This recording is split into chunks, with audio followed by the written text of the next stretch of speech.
So, napakagandang umaga sa ating lahat, mga ka-farmers, mga ka-viewers, subscribers, viewer at commentator from Luzon, Visayas at Mindanao, pati sa abroad at ibang bansa. So, sa inyong lahat, ulitin ko sa napakagandang umaga po. So, sa umagang ito mga ka-farmers, maga tayong nag-ikot no, sa ating mga pananim.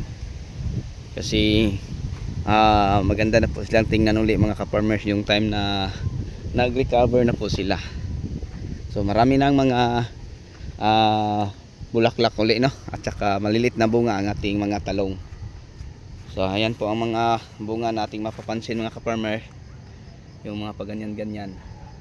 So parang daldag ang dahon no, yung time na nagpapa-spray po tayo ng Viostin at saka Ortibatap pang patanggal po ng mga dahon na may mga sira mga ka-farmers. So napakalakas lang ang hangin ngayon mga ka-farmers, so nakakatakot tingnan no, kasi baka bugbog na naman, tapos ang ibang bulaklak ay laglag. So wala tayong magawa dahil kalikasan naman po. So nag-spray lang po tayo din mga ka-farmers no, ng Green Acres Foliar Fertilizer para yung mga bulaklak ng mga ka-farmers ay madali lang pong itong mabuo. Kung tatawagin po na to ay yung mga maliit na mga bunga katulad nito. So yun po no, nakakatuwa na pong tingnan kasi mayroon ng mga bunga, panibagong bunga uli oh. So mga isang linggo pa to mga ka-farmers bago lumaki ang mga bunga at makakita na natin na maganda. So sa ngayon maliit pa lang, pero mga isang linggo simula ngayon lumaki na to mga ka-farmers. So yan, maganda ng tingnan mga ka-farmers. So share ko lang, pag problema sa dahon ng ating mga pananim na talong, kung napag-isipan mo na tanggalin mo isa-isa para ilaglag, mag-spray ka na lang ng Ortivatap at saka Viostin. So yung dalawang fungicide mga ka-farmers, napagkagaling po no, ng mga fungicide para po sa mga fungus sa dahon. So madali lang po silang magapan gamit yung mga produkto na yun mga ka-farmers na Ortivatap at saka Viostin. So dito banda palaging basa mga ka-farmers yan, madali lang nakaka-recover, kaya makapal na ang mga dahon at maganda na pong tingnan uli.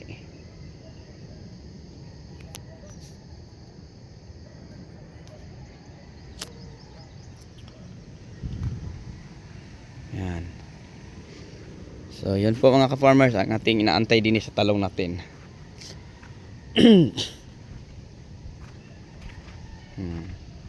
So yung naambon no, mayroon namang mga bagong sibol na damo. So hindi natin to hayaang lumaki mga ka-farmers. Parang walang mapagtaguan ang mga insekto na yon. Pwede na natin to i-spray kasi yung ganito kalawak no, madali lang po itong hindi lang makakaubos ng 1 litro. Kasi pag hayaan natin to abot to yung 1 dampal mga ka-farmers, mahirap na tong i-control. So habang bago pa ang sibol ay mag-spray na po tayo ng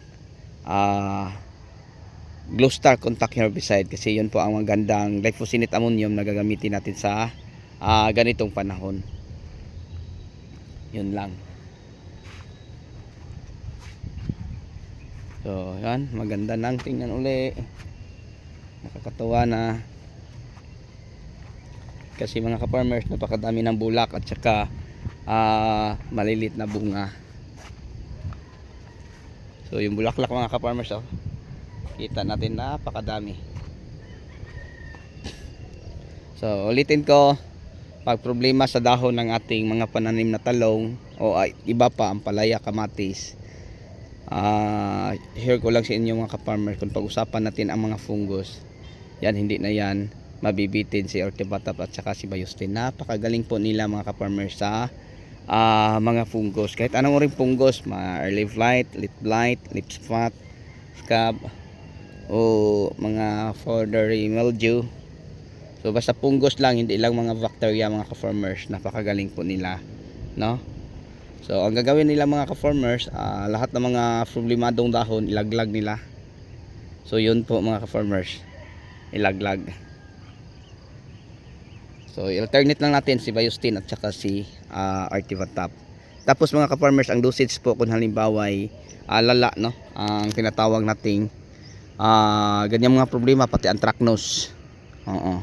Kasi mga ka-farmers, may content tayo patungkol dyan, ano ang dahilan sa anthracnose. Mga ka-farmers, ang anthracnose sa talong, unang dahilan ay una, inaatake ng mga fisting insekto. Tapos yung mga sugat at tama mga ka-farmers ay sinalo po ng fungus, yung tawagin natin ay anthracnose. Kasi protektado naman ang ating mga halamang pananim mga ka-farmers sa mga fungicide. Bakit pa naka-anthracnose? Kasi hindi siya protektado sa mga sucking and sowing insect, kaya nga nagka-anthracnose. So sinisip-sip nila mga ka-farmers ang katas ng mga dahon, no, yung mga bagong usbong sinisip-sip nila, kaya madali lang tumanda.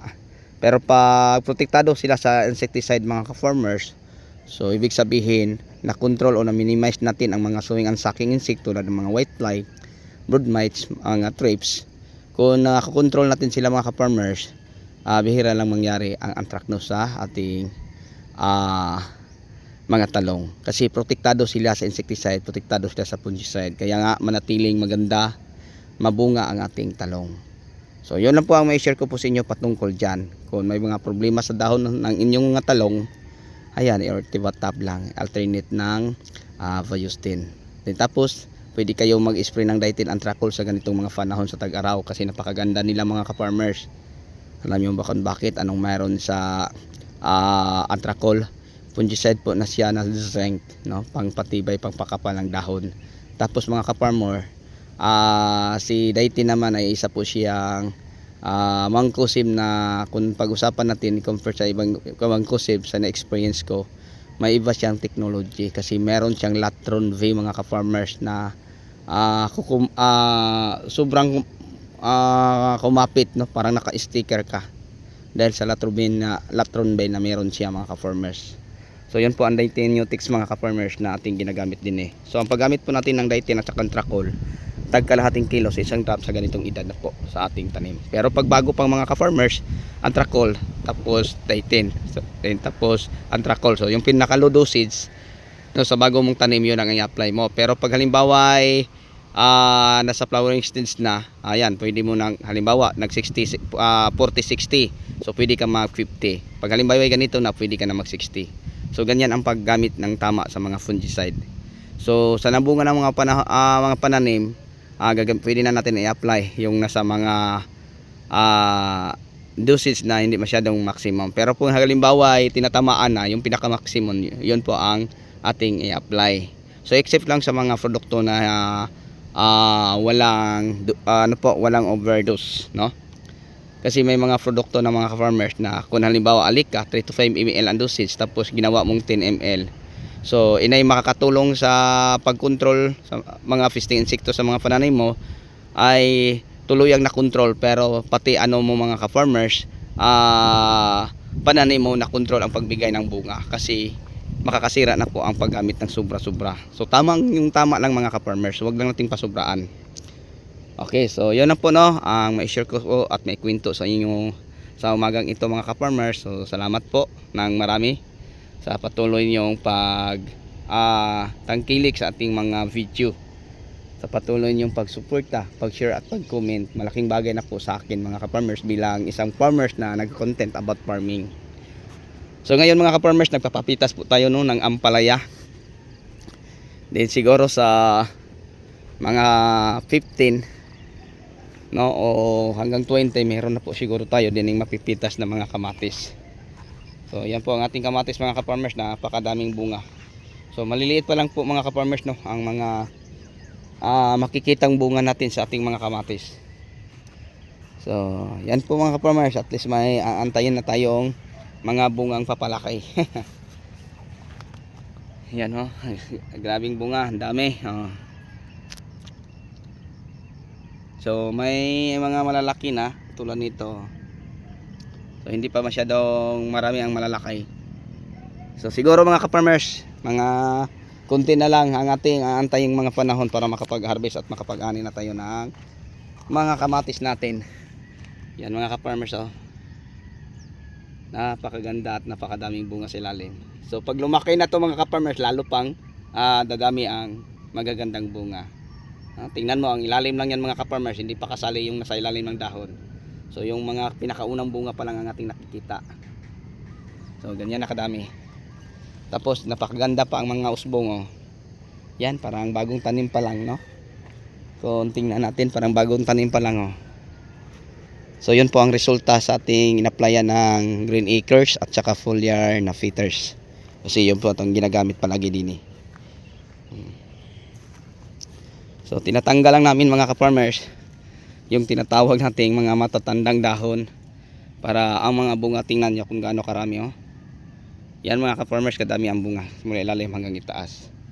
So yun po ang ating kamatis na ang variety po ay Diamante Max F1. Okay, so bago tayo magtapos, mega love shout out po sa lahat nating mga audience, no? At saka sa mga subscriber natin, mga commentator, sharer. Salamat po sa inyong pagsama sa ating kwentuhan na may aral sa pagtatanim ng kahit anong uri ng mga gulay. At sa pagtuloy ninyong pagsuporta sa inyong lahat mga ka-farmers, mga ka-viewers, maraming salamat po. God bless at mabuhay po tayong lahat. Thank you.